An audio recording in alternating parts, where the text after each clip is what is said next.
आप गए थे अपने अपने क्षेत्र के लोगों के प्रतिनिधि बनकर वोट में जीते, जन प्रतिनिधित्व अधिनियम, और वहां जाके जज बन गए। आप तय करने लगे कि कौन अगड़ा है कौन पिछड़ा है ना। और फिर ये भी तय करने लगे कि किसको क्या देना चाहिए, सरकार किसको क्या दे, ये जो चुन के गया है वो तय करेगा। और उचित क्या है अनुचित क्या है ये भी वही तय करेगा। यानी धर्माचार्य भी वही बन गए कौन, जो शासक हैं। धर्म धर्म का निर्णय, धर्म धर्म हमारे यहाँ शुरू में जो अंग्रेजी का प्रारंभिक अनुवाद हुआ था तो धर्म को ड्यूटी कहा जाता था या वर्च्यू कहा जाता था। यानी धर्म क्या है, अधर्म क्या है, ड्यूटी क्या है और नेग्लिजेंस क्या है, कर्तव्य की विमुखता क्या है, ये सब जो तय करे वही धर्म का आचार्य है। तो हमारे सारे ही एमएलए और एमपी और विशेषकर सारे ही मिनिस्टर और चीफ मिनिस्टर और प्राइम मिनिस्टर धर्माचार्य से भी बड़े धर्माचार्य हो गए। वो तय करते हैं कि क्या सही है क्या गलत, और ऐसा बना दिया नेहरू के समय से।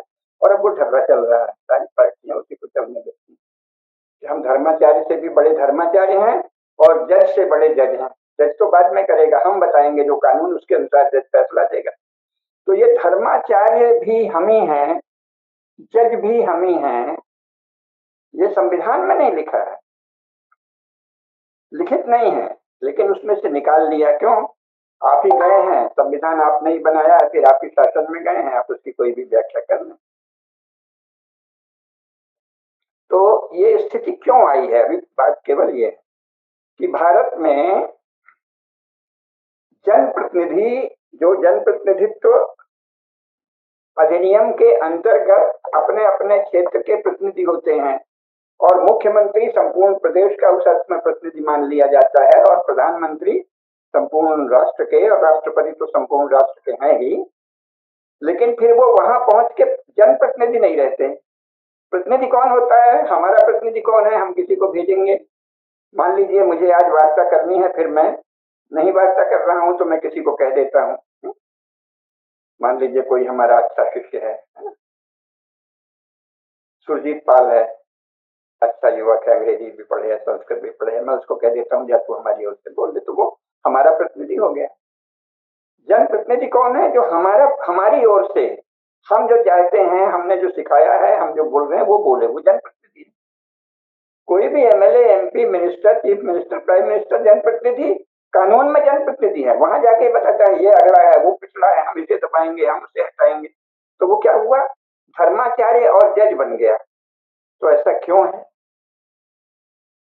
संविधान पहली नजर में देखने पे तो लगता है कि ऐसा नहीं है, फिर उसकी ऐसी व्याख्या क्यों की गई? क्योंकि यूरोप में शासन ऐसे ही चलता है, क्योंकि ये अंग्रेजी शासन का की नकल की गई है, और फिर उसमें और सोवियत संघ के कम्युनिस्ट शासन की घुट्टी मिला दी गई है ना। एक तो करेला ऊपर से नीम चढ़ा। तो ग्रह ग्रहित पुनिवात बस तही पुनि बीची माँ ताही पिलाई वारुणी कहो कवन उपचार। तो ये ऐसा हो गया कि साहब हम धर्म के विषय में भी, यानी क्या धर्म है क्या अधर्म, क्या उचित है क्या अनुचित, क्या न्याय है क्या अन्याय, ये भी हम ही तय करेंगे। धर्माचार्य और जज दोनों कौन है? शासक हैं, चीफ मिनिस्टर है, प्राइम मिनिस्टर है, सांसद है, विधायक। ये कहां से आया? ये शासन कहां से आया? क्या पढ़ाना चाहिए क्या नहीं पढ़ाना चाहिए, हमारे द्वारा तैनात सरकारी अफसर तय करेंगे, विश्वविद्यालय अनुदान आयोग के अफसर।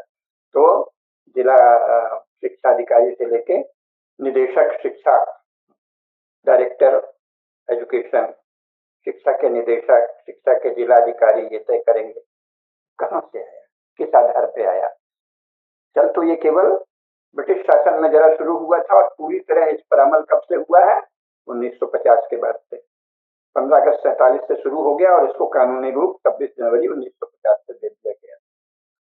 अब ये दे तो दिया गया, लेकिन क्या हमारे व्यवहार नेता ऐसे ही करते हैं? सभी पार्टियों के नेता शासन में आने पर धर्माचार्य और जज की भूमिका निभाने लगते हैं, जज। लेकिन संविधान में तो ऐसा नहीं है, और वो अपने को ऐसा कहते भी नहीं। जैसे यूरोप में शताब्दियों तक, लगभग 900 शताब्दी तक केवल चर्च का शासन था। 19वीं शताब्दी में थोड़ा कम हुआ है, 20वीं में और कम हुआ है, और अब काफी कम हो गया है यूरोप में। लेकिन पहले चर्च का शासन था। तो चर्च के जो प्रीस्ट थे वो कहते थे कि मैं गॉड का प्रतिनिधि हूँ, रिलीजियस हूँ, और मुझे डिवाइन दिव्य आदेश है, उसके कारण मैं ये कर रहा हूँ। ये नहीं कहते भारत के नेता। कोई भारत का ये नहीं नेता नहीं कहता कि मुझे दैवी आदेश प्राप्त है, मैं दिव्य हूँ, मैं तो धर्माचार्यों और जज से भी बड़ा हूँ, और मैं अपने मन का, मैं जो करूंगा वो कुछ गॉड, खुदा या अल्लाह ने कुछ हमारे खोपड़ी में संदेश दिया है उसके अनुसार करूंगा। ये भारत का कोई नेता नहीं कहता, लेकिन व्यवहार में यही करता है। तो ऐसा क्यों करता है, ये जानना चाहिए। जानना ये चाहिए कि वो ज्यादातर क्या, लगभग कम्युनिस्ट पार्टी को छोड़ के भारत के और कोई भी महत्वपूर्ण राजनेता जो इस समय हैं, वो ये नहीं जानते कि हम ये कर रहे हैं। ये और दुर्भाग्य की बात है। यानी नेता जो कर रहे हैं वो उसके बौद्धिक दार्शनिक आधार से बिल्कुल परिचित नहीं है, अवगत नहीं है। वो कर रहे हैं, सोचते ऐसे तो किया जाता है। ये बड़ी भयंकर स्थिति है। ये क्या है, बौद्धिक रूप से बड़ी हीन स्थिति, बौद्धिक रूप से बड़ी दयनीय स्थिति है कि आपको पता ही नहीं कि आप क्या कर रहे हैं। जैसे कि मानो चेतना की दृष्टि से, बुद्धि की दृष्टि से आप बेहोश, क्योंकि ये जो ढांचा है वो तो यूरोपियन ढांचा है, एंग्लो सेक्शन और एंग्लो क्रिश्चियन ढांचा है। उस ढांचे की नकल मार ली,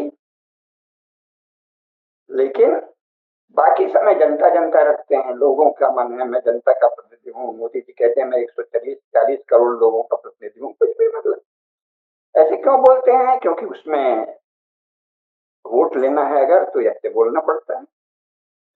तो सबसे पहले तो ये जानना चाहिए कि ये कौन सा शासन का सिद्धांत है जो शासकों को धर्माचार्य और जज के बराबर अधिकार देता है।